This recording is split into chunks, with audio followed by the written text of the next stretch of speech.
Welcome back to another technical deep dive here in the debug zone. Today we're tackling a big question and breaking it down with insights from other users. Hopefully this clears up some misconceptions and helps you get the answer you need. So buckle up, stay a little curious, and let's jump right in.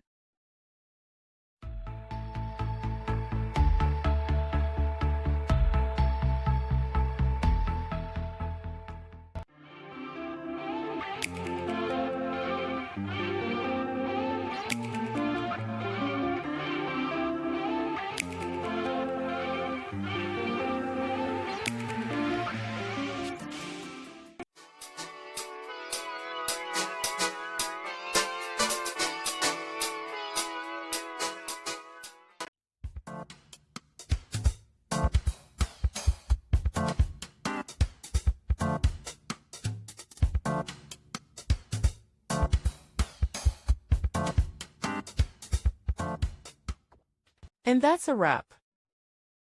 I hope you found the answer you were looking for.